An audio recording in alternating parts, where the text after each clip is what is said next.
चलें जी आगे। वो बताता है कि जी आपका सीज और फ्रीज का आपको पता चल गया है। हार्बर जो होता है आपका, आगे कहता है person harbour guilty person offence ATA shall be liable to punishment. वो 216 ए के तहत है, 216 और 216 ए को। कोई टेररिस्ट की भी हार्बर करता है तो वो 216 या 216 ए में दोनों में पनिशमेंट दी जाती है।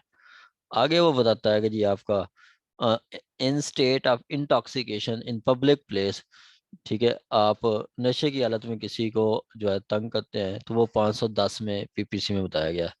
और उसके बाद वो बताता है threat to injure reputation of deceased person.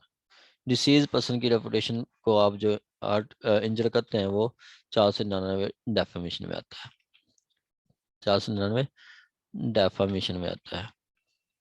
अब यहाँ पे देखें, ये क्वेश्चन मैंने हम पीछे भी डिस्कस किया कि जी एक नंबर ऑफ पर्सन मिल के एक पर्सन पे अटैक करते हैं, ठीक है।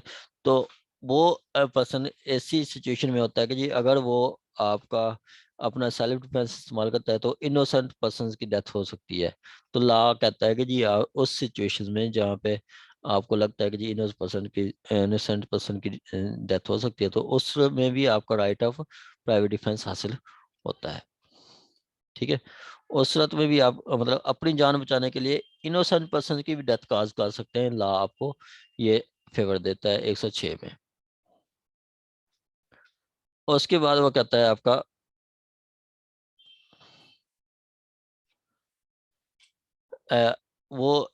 ये हमने पहले ये भी पहले क्वेश्चन कर लिया कि Z A put Z in fear of grievous hurt dishonestly induce Z to sign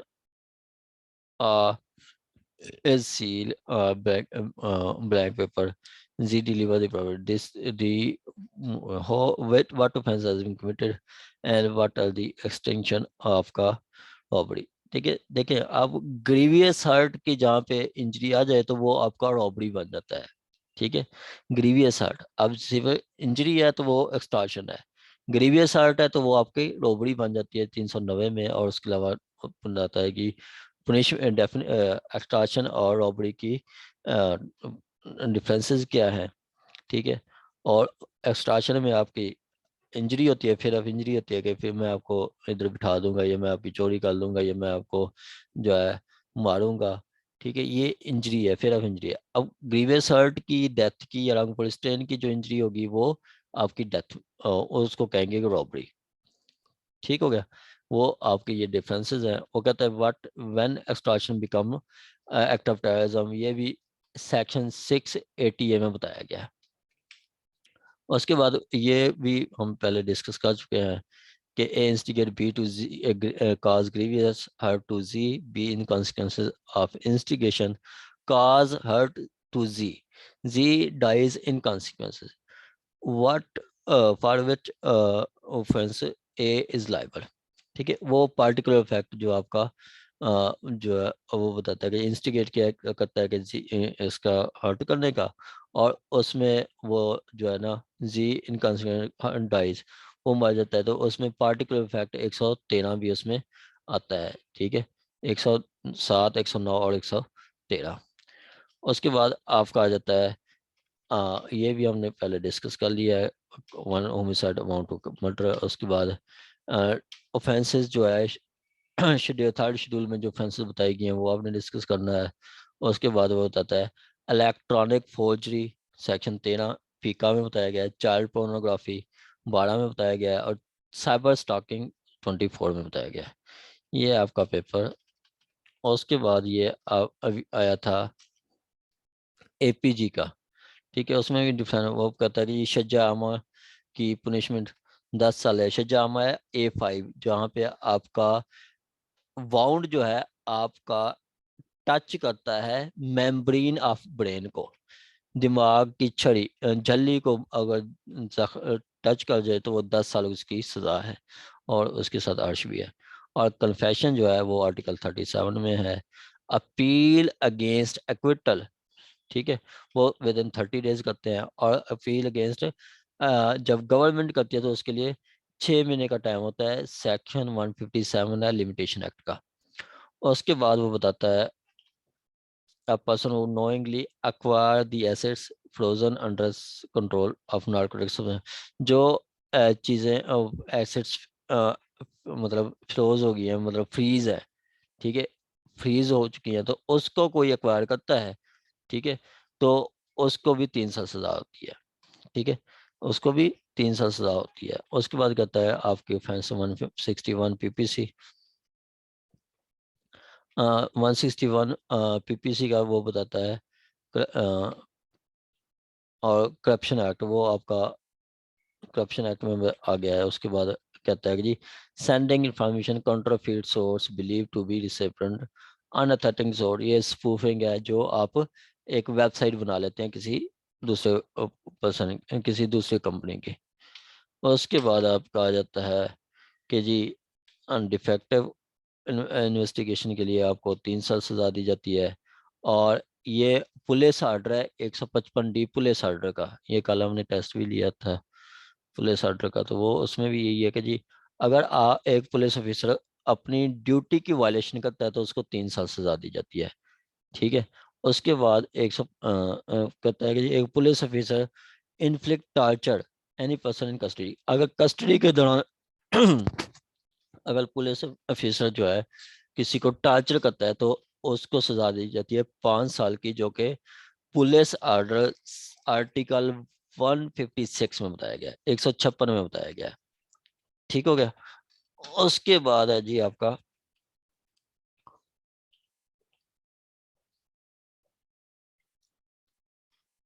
juvenile justice committee में 4 मेंबर होते हैं, आपका मजिस्ट्रेट, ADPP, प्रोबेशन ऑफिसर और एडवोकेट, जो इसकी 7 साल स्टैंडिंग होती है।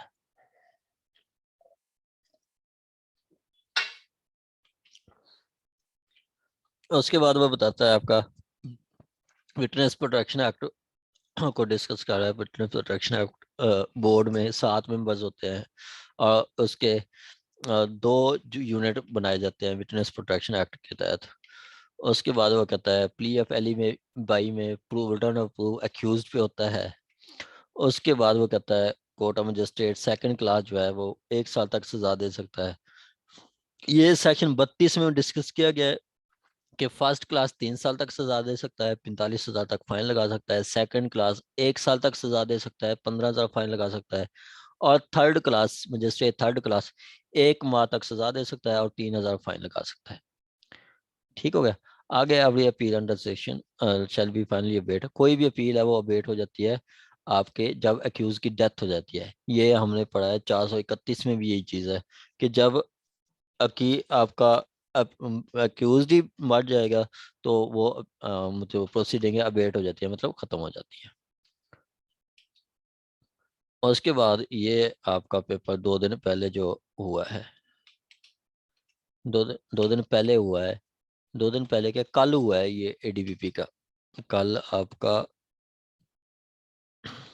ये पेपर हुआ है। उसमें डाटा पूछता है, एक्सेस डाटा मीन्स आपका एबिलिटी टू यूज और एबिलिटी टू डिलीट दोनों आ जाएंगे। उसके बाद आ जाता है पनिशमेंट, अनऑथराइज्ड पनिशमेंट वे दोनों आ जाते हैं, सजा भी है 3 साल सजा है, 50,000 फाइन भी है।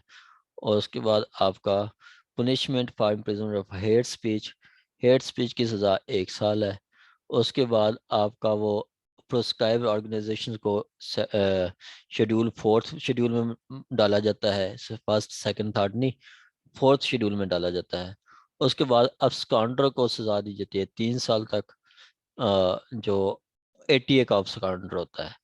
उसके बाद offence or abduction and kidnapping जो है ATA में वो थर्ड शेड्यूल में बताई गई है। ऑफेंसेज जो भी है वो थर्ड शेड्यूल में बताई गई हैं ATA की। उसके बाद offence of hurt caused corrosive substance magistrate section 30, ठीक है।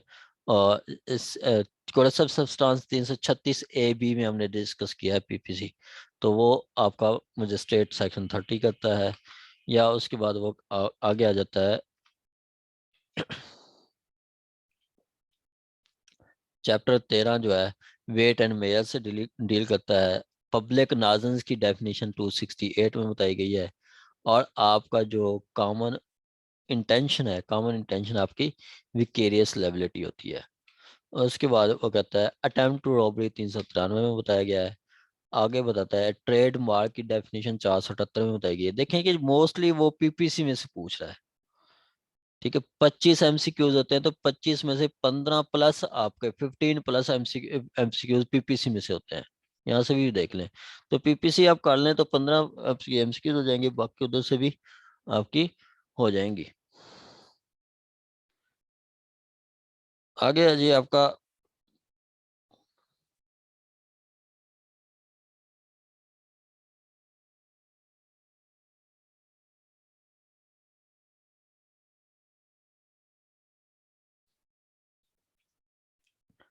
53 में जो काइंड्स बताई गई हैं वो 10 किस्म की काइंड्स हैं।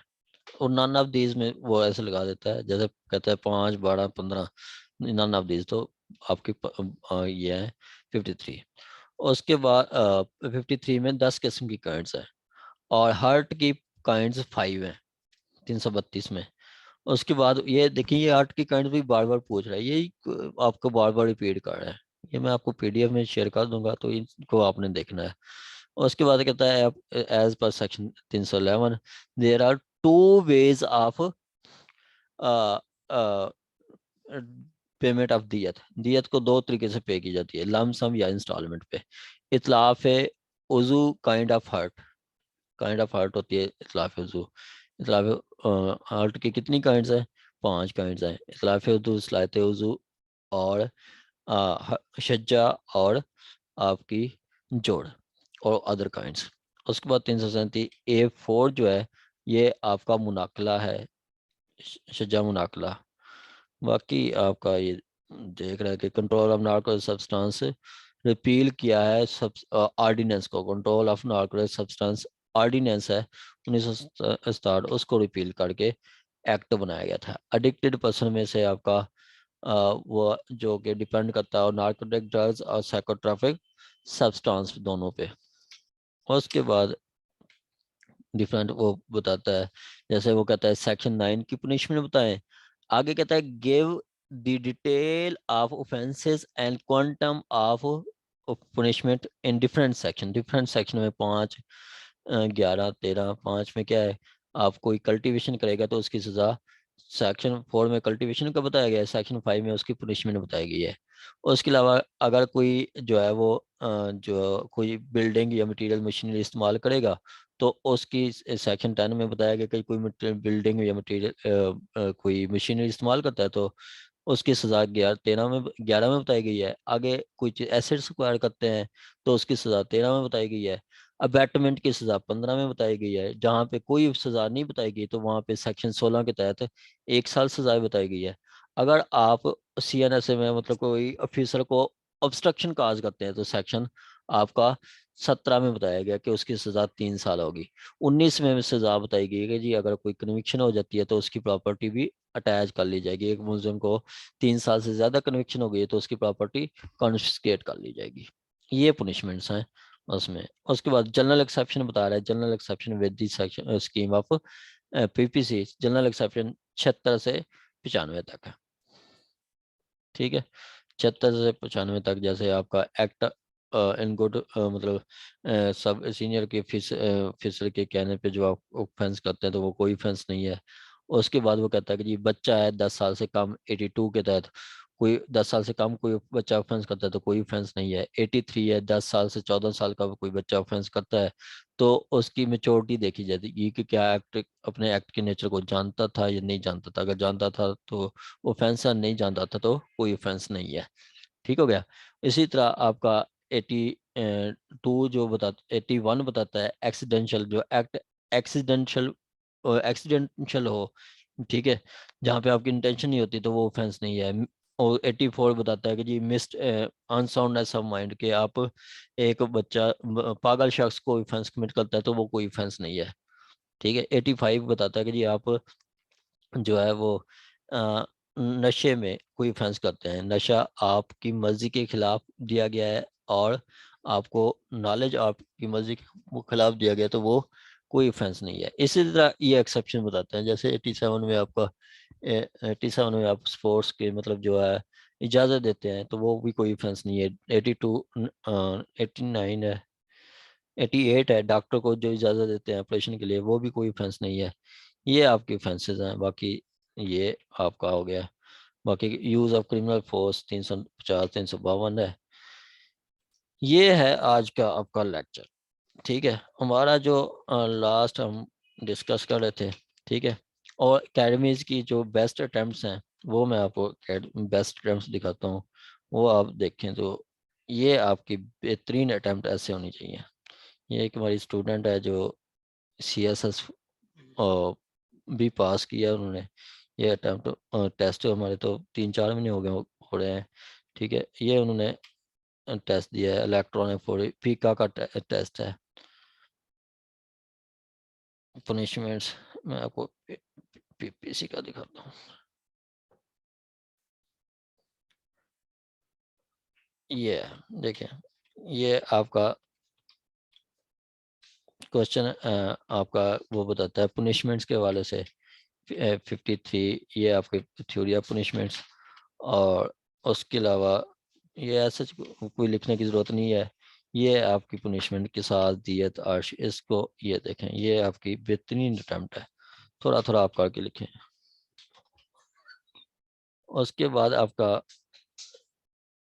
मतलब आपकी प्रेजेंटेशन बहुत मैटर करती है, बहुत मैटर करती है आपकी प्रेजेंटेशन। ठीक है, उसके अलावा ये आपका टेस्ट है।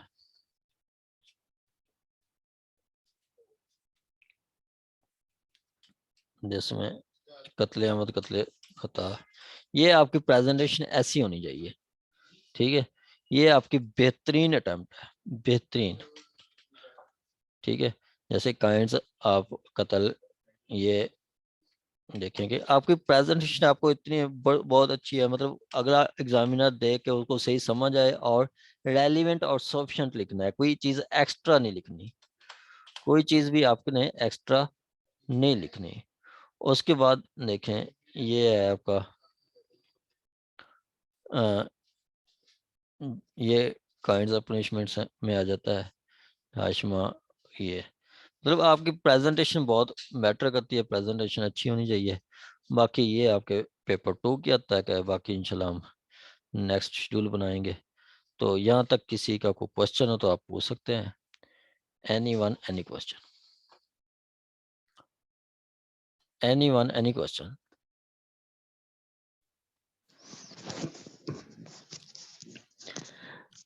सर हमारे एग्जाम कब तक होंगे? एग्जाम हमारे नेक्स्ट मंथ है इंशाल्लाह। दिसंबर में सर? हाँ, दिसंबर में।